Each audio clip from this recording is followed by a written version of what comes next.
Hello friends. मेरे channel Bigg Boss on Roll में आपका स्वागत है। सैटरडे का वीकेंड का वार आप सभी ने देखा होगा।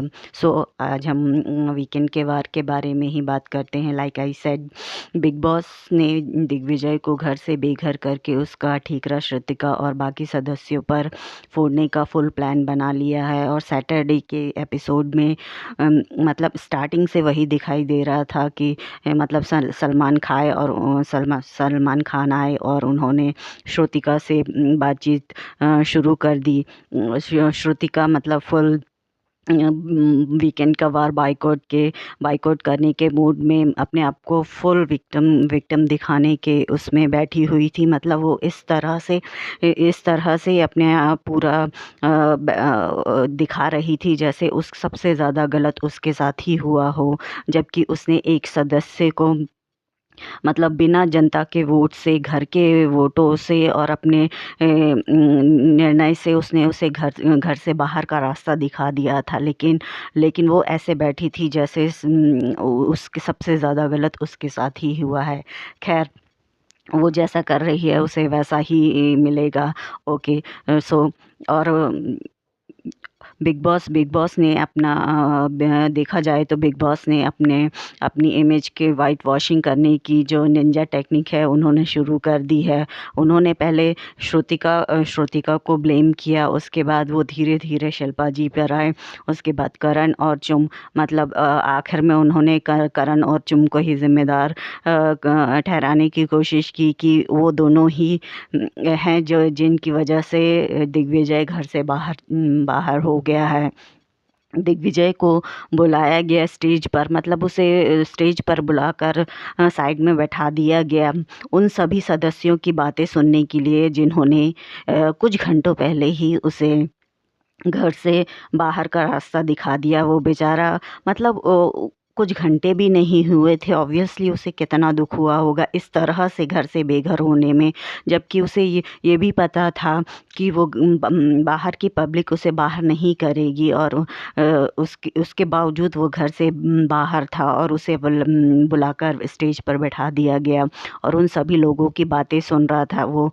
और उसकी आंखें इतनी ज़्यादा वाटरी हो रही थी, इतना दिख रहा था। So I say God bless Digvijay. I am sure कि वो अपनी लाइफ में बहुत अच्छा करेगा। उसके मतलब इस शो में जो उसके साथ हुआ है, इससे उसे अपनी लाइफ में और भी अच्छा करने के लिए करने का मौका मिलेगा और वो अपनी लाइफ में बहुत आगे बहुत अच्छा करेगा। सो गॉड ब्लेस टू हिम। वैसे मैं शिल्पा जी की बात करना चाहूँगी। शिल्पा जी जो जिस हमेशा से उसे उसे जो कहा जा रहा है, जो बताया जा रहा है, वो मतलब जिस टीम को अपना ग्रुप बोलती है, करण और चुम के साथ, मतलब उस घर में वो कम से कम 16 घंटे उन्हीं के साथ चिपकी रहती है, उन्हीं के साथ बैठती है, उठती है, खाती है, पीती है। उसके बावजूद वो हमेशा उस टीम के अगेंस्ट ही खेलती हैं, उस टीम को हमेशा धोखा ही देती हैं। मैं जो मुझे समझ में आया उस हिसाब से देखा जाए तो जो लोग वोट कर रहे थे वो एक टीम दिग्विजय को घर से बेघर करने के लिए वोट कर रही थी, और एक टीम जो थी वो कोशिश ये कर रही थी कि वो दिग्विजय को बचा सके। सो इसलिए वो यामिनी को वोट कर रहे थे। वो यामिनी को इसलिए वोट नहीं कर रहे थे कि वो घर से बेघर हो जाए। दूसरी टीम दिग्विजय को सिर्फ और सिर्फ इसलिए वोट कर रही थी कि वो घर से बेघर हो जाए। और शिल्पा जी ने ईडन को वोट करना सेलेक्ट किया, ना कि अपनी टीम को सपोर्ट करने के लिए। भाई अगर आप एटलीस्ट अगर करण और चुम को ही दोस्त मानते हो तो कम से कम आप उन्हें तो सपोर्ट कर सकते हो कि वो दिग्विजय को बचाने की कोशिश कर रहे हैं, तो आप अपना थोड़ा सा योगदान तो उस पर दे सकते हो।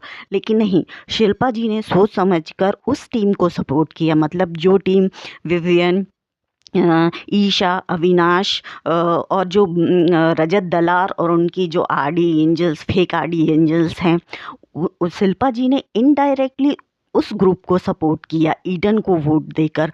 ऑब्वियसली है, एक ग्रुप जो दिग्विजय को बचाने के लिए यामिनी को नॉमिनेट कर रहा था, उसमें से उन्होंने अपना वोट कट किया है और उन्होंने ये करके दूसरे गैंग मतलब विवियन के गैंग को सपोर्ट किया है, जो कि वो हमेशा से करती आ रही हैं। So I am Shilpa ji, best of luck. आप जो भी खेल रही हैं, मेरे ख्याल